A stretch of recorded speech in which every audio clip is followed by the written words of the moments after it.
concentrate, dispel every other thought.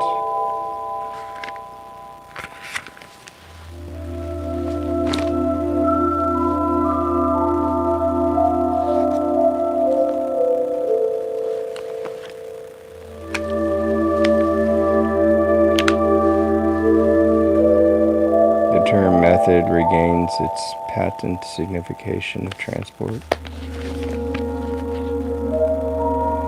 The path becomes the method only when it is walked.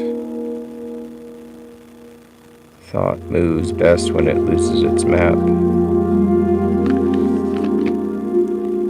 To begin reading is not to begin understanding, it is to begin transport. The reader enacts the first hermetic gesture.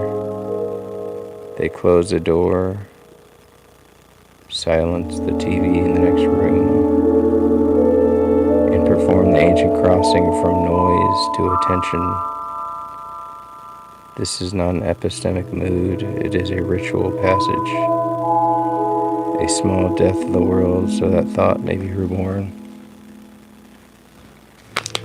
A small death of the world so that thought may be reborn. Calvino's instructions from a secular liturgy. Relax, concentrate, a reactivation of the priestly hodos of method. Reading becomes a bodily act of narrowing aperture, a micronavigation in which the nervous system becomes the channel. Ceres is Hermes. Ceres is Hermes, the god of the vestibule. He steals attention from distraction and returns it as transport. Reading is not the decoding of meaning.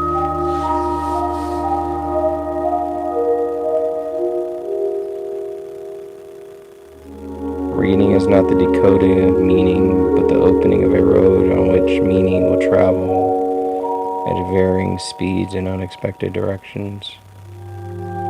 Every book is a corridor, every reader a traveler, every interruption a costumes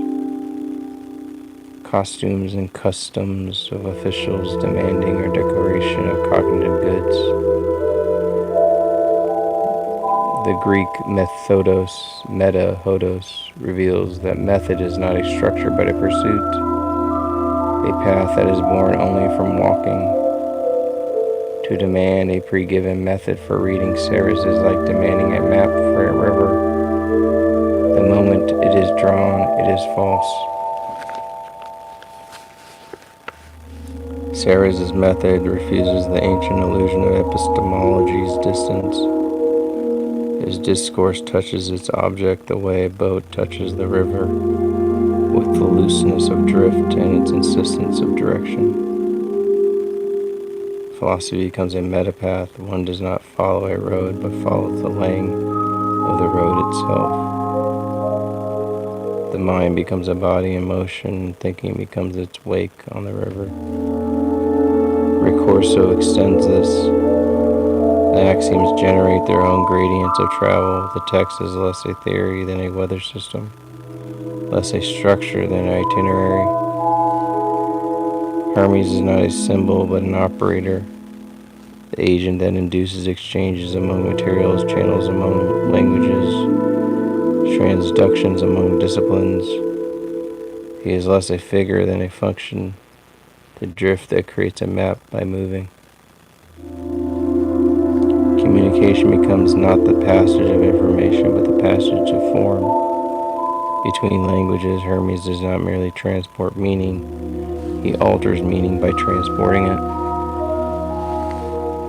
Translation, in Ceres' sense, is fundamentally recursive. It folds a discipline onto itself, remaps its origins, and constructs the conceptual circuit through which the old acquires a new meaning. In Ricorso, Hermes fuses with Prometheus and Atlas. The messenger becomes the carrier becomes the builder becomes the one who holds the sky up while the messages flow beneath. Ceres teaches that knowledge is not linear but turbulent. It moves not through argument but through sudden associations.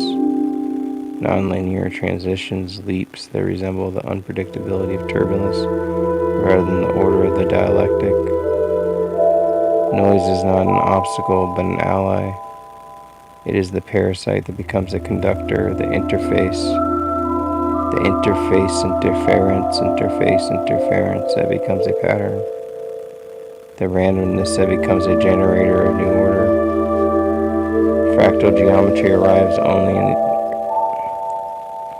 Fractal geometry arrives early in Ceres, not named yet, but already shaping his method, recursive folds, nested circuits, self-similar oscillations across scales. Knowledge is never smooth, it is textured by the grain of its own repetitions. The reader must abandon the demand for closure and surrender to the drift of trajectories, accepting the possibility of conceptual insight arriving at a diffraction pattern, not as a conclusion.